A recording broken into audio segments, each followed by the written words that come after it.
नमस्कार, स्वागत है आप सभी का देवभूमि का महासंग्राम में। मैं हूं आपके साथ मनु तेवतिया। शुरुआत करते हैं बड़ी खबर के साथ। सीएम धामी पुष्कर सिंह धामी चमोली के नंदा नगर घाट के दौरे पर हैं। आज सीएम धामी ने 57 करोड़ की विकास योजनाओं का लोकार्पण किया है और शिलान्यास भी किया है। सीएम के साथ पूर्व सीएम तीरथ सिंह रावत और पर्यटन मंत्री सतपाल महाराज मौजूद रहे। भारत के मानचित्र में अलग राज्य के तौर पर उत्तराखंड का गठन करने वाले अटल जी का हम पुनः एक बार इस मां नंदा नगर से उनको सत नमन करते हैं। और आज जिस प्रकार से मैं पूरे रास्ते में देखते हुए आ रहा था, रास्ते भर मैंने देखा हमारी माताएं, बहनें, बड़े बुजुर्ग, हमारे नौजवान बच्चे जिस प्रकार से सड़कों पर आ रहे हैं, जिस प्रकार से हमें आशीर्वाद देने आ रहे हैं, इससे ऐसा लगता है कि अब कोई संदेह नहीं है कि उत्तराखंड राज्य में जनता ने एक बार फिर से तय कर लिया है कमल खिलाने का और भारतीय जनता पार्टी की सरकार बनाने का। और अब बात उत्तराखंड की सबसे बड़ी खबर की। कैबिनेट मंत्री हरक सिंह रावत कहां है, फिलहाल कुछ नहीं पता, लेकिन मुख्यमंत्री पुष्कर सिंह धामी का कहना है कि हर नेता चाहता है कि उनके क्षेत्र में काम हो और ऐसा ही हरक सिंह रावत भी कहना चाहते थे। वहीं खबर है कि सीएम धामी ने कोटद्वार मेडिकल कॉलेज के लिए फंड की बात पर मंत्री हरक सिंह को समझा दिया है और उनकी बात सुनी भी है। सीएम धामी की मेडिकल कॉलेज के मसले को लेकर मंत्री हरक सिंह से फोन पर बात भी हुई है। बता दें कि हरक सिंह रावत अपने विधानसभा क्षेत्र कोटद्वार में मेडिकल कॉलेज खुलवाना चाहते हैं। सूत्रों का यह दावा है कि मंत्री हरक सिंह और चिकित्सा शिक्षा मंत्री धन सिंह के बीच विवाद चल रहा था और एक जिले में 2 मेडिकल कॉलेज क्यों खोले जाएं, इस बात को लेकर मेडिकल एजुकेशन डिपार्टमेंट लगातार मामले को लटकाता रहा और एक ही जिले के 2 मंत्री हरक सिंह और धन सिंह रावत का मेडिकल कॉलेज को लेकर विवाद यहां तक पहुंच गया। ऐसी कोई बात नाराजगी जैसी नहीं है, आपस की बात है और कैबिनेट में उन्होंने अपनी बात रखी थी और हम लोग उसका हल निकाल रहे हैं। जो उन्होंने बात रखी है उस पर बात चल रहे हैं। परिवार का मामला है, कोई ऐसी बहुत बड़ी बात नहीं। क्या बात थी, आप बैठक में मौजूद थे सर, क्या घटनाक्रम रहा? नहीं, जो भी उनकी बात थी हम लोगों ने उस पर, वो कोटद्वार मेडिकल कॉलेज को लेकर थी, उसमें हम लोग धनराशि जारी कर रहे हैं। सर, आपको लगता नहीं कि जो नॉर्म्स है उसमें तो पॉलिसी सदन में स्वास्थ्य मंत्री ने भी बताया था सर कि 2 मेडिकल कॉलेज नहीं खोल पाएंगे, लेकिन क्या अब नियमों को बदला अभी हम लोगों ने कैबिनेट में निर्णय लिया है कि कुछ धनराशि जारी करेंगे। सर क्या प्रेशर पॉलिटिक्स तो नहीं है सर? ये उसमें प्रेशर पॉलिटिक्स कर रहे हैं हरक सिंह। नहीं, ऐसी परिवार की बात है, परिवार में कहा है सर। चुनाव नजदीक आते आते वो इस तरह की पॉलिटिक्स करने लगते हैं, तो क्या सरकार को प्रेशर में लेने का तरीका है ये? नहीं, हम लोग सब लोग मिल बैठ के बात कर लेंगे। देखिए, हर आदमी को लगता है अपने अपने क्षेत्र में काम होना चाहिए और चूंकि चुनाव नज़दीक है तो सभी को लगता है कि मेरे क्षेत्र में काम होना चाहिए। अगर कोई कह रहा है कि मेरे क्षेत्र में काम होना चाहिए तो निश्चित रूप से उस क्षेत्र का दबाव भी होता है, कुछ कमिटमेंट भी होते हैं, तो उस पर हम लोग गंभीरता से विचार करें। सर आपने वहीं बीजेपी प्रदेश अध्यक्ष मदन कौशिक का कहना है कि पार्टी में कोई इस्तीफा नहीं हुआ है और बीजेपी में सब कुछ ऑल इज वेल है। वहीं विधायक उमेश शर्मा काऊ ने दावा किया है कि वो और हरक सिंह रावत कहीं नहीं जा रहे हैं। साथ ही मदन कौशिक से मीटिंग के बाद धन सिंह रावत ने कहा कि कोटद्वार में मेडिकल कॉलेज खुलेगा, इसके लिए सीएम धामी ने 5 करोड़ रुपए स्वीकृत कर भी दिए हैं। उन्होंने ये भी दावा किया कि पार्टी छोड़कर कोई नहीं जा रहा। कोई प्रेशर पॉलिटिक्स नहीं है। मंत्री होने के साथ साथ अपने क्षेत्र के विधायक होने के नाते विकास की दृष्टि से किसी कार्य को करवाना, बातचीत करना, ये प्रेशर पॉलिटिक्स नहीं है, अनुचित नहीं है। और जहां तक सवाल इस चीज का, कोई इस्तीफा नहीं हुआ, किसी ने इस्तीफा नहीं दिया। मैं कल कई चैनल देखे जिसमें कहा कि 3 दे दिया, 2 दे दिया, 4 दे दिया।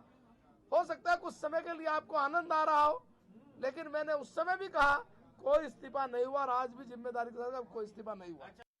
हरक सिंह जी मंत्री के साथ साथ एक विधायक भी हैं और एक क्षेत्र का प्रतिनिधित्व करते हैं और विधायक का काम होता है अपने क्षेत्र की मांग उठाना। तो लगातार 4-5 वर्षों से मेडिकल कॉलेज कोटद्वार के लिए जो उनका एक कमिटमेंट भी है कोटद्वार के लोगों से, क्योंकि मैं अभी संकल्प यात्रा के दौरान भी गया था तो भी उन्होंने बड़ा भावुक तक वहाँ से कहा था कि मैंने आपसे मेडिकल कॉलेज का वादा किया, मैं नहीं करा पाया। और ये भी कहा था साथ में कि मैं तो अगर मेडिकल नहीं कॉलेज करा पाया तो मैं यहाँ से नहीं लड़ूंगा, और लेकिन बीजेपी का जो भी आदमी लड़ेगा उसके ऊपर मेरी नाराजगी मत निकालना। तो ये उन्होंने भावुक अपील भी वहाँ पे की थी। तो ये उनकी भावुकता है, भावुकता में क्योंकि क्षेत्र के प्रति अपना चिंता करना ये विधायक का कर्तव्य भी और धर्म भी है। हम सब हरक भाई को अपने साथ रख के भारतीय जनता पार्टी के सिपाही के रूप में काम करने का संकल्प लेके आगे बढ़े रहे।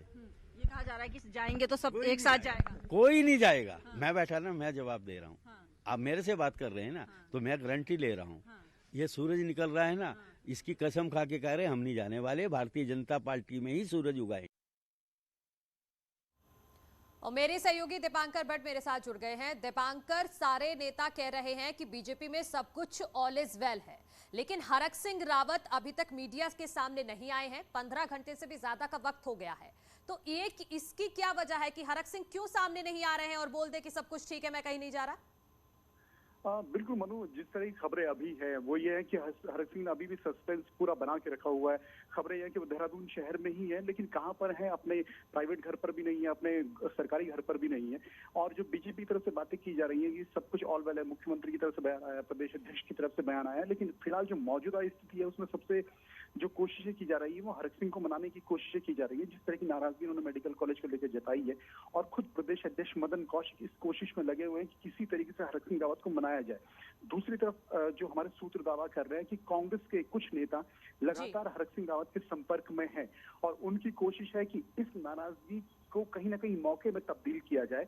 और अगर हरक सिंह रावत इस बात को समझते हैं तो फिर आगे इस पर राष्ट्रीय नेतृत्व से बात की जाए। तो दोनों तरफ से कोशिशें हैं, कांग्रेस की तरफ से भी, बीजेपी की तरफ से भी। लेकिन हाँ, हरक सिंह की नाराजगी अभी खत्म हुई है या नहीं हुई, ये बात तब तक साफ नहीं होगी जब तक हरक सिंह रावत मीडिया के सामने नहीं आते। ठीक है दीपांकर, बहुत शुक्रिया आपका तमाम अपडेट के लिए।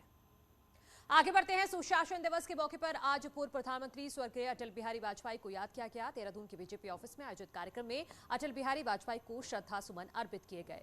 इस मौके पर बीजेपी प्रदेश अध्यक्ष मदन कौशिक ने कहा कि अटल जी ने सुशासन की ऐसी नींव रखी है जिसके ऊपर एक मजबूत इमारत खड़ी हो रही है। वहीं सीएम धामी ने अपने आवास पर पूर्व पीएम अटल बिहारी वाजपेयी को श्रद्धा सुमन अर्पित किए।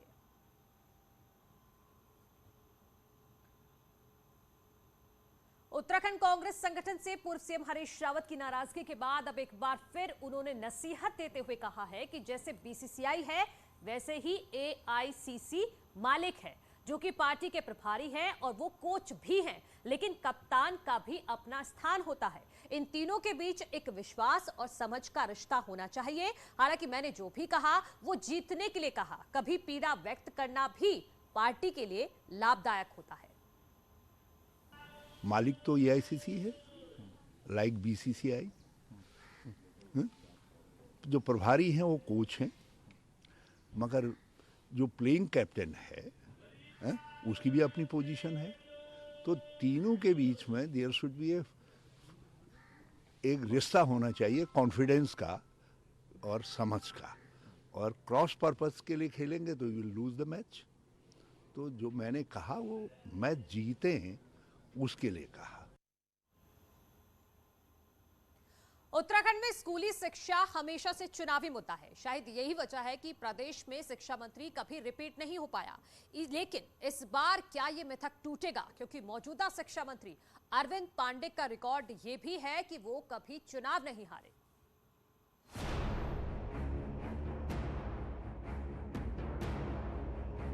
उत्तराखंड के इतिहास में शिक्षा मंत्री बनने के बाद अगले चुनाव में नेता हारते रहे हैं, चाहे खंडूरी सरकार हो या फिर हरीश रावत की सरकार।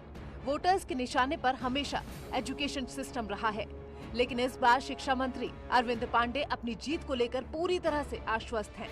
उनका कहना है कि भले ही मिथक जो भी रहा हो, लेकिन उन्होंने दूरस्थ इलाकों तक टीचर्स भेजे हैं, सिस्टम में सुधार किया है, जिसका नतीजा दिखेगा। वहीं पूर्व शिक्षा मंत्री प्रसाद नैथानी कहते हैं कि उनके हारने की क्या वजह रही, ये आज तक उन्हें समझ नहीं आया।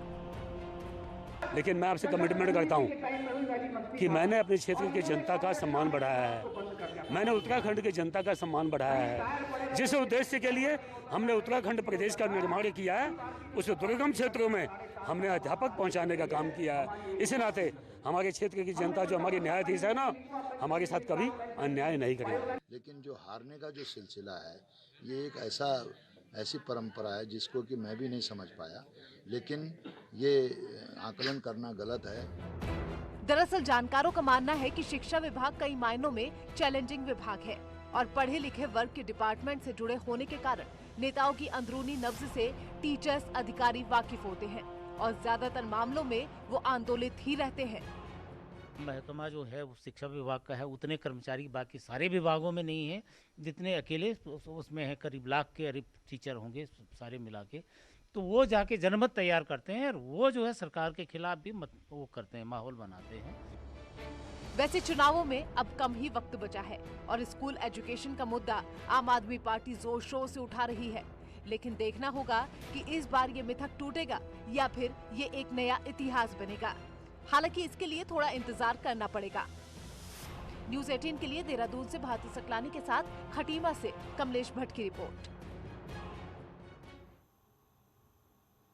2022 विधानसभा की रणभूमि सज चुकी है और आरोप प्रत्यारोप का दौर भी शुरू हो गया है, लेकिन कई मुद्दे इस दौरान गायब होते दिख रहे हैं, जिसमें एक है पलायन, जिस पर कोई राजनीतिक दल सीधे तौर पर बोलने से बचता दिख रहा है।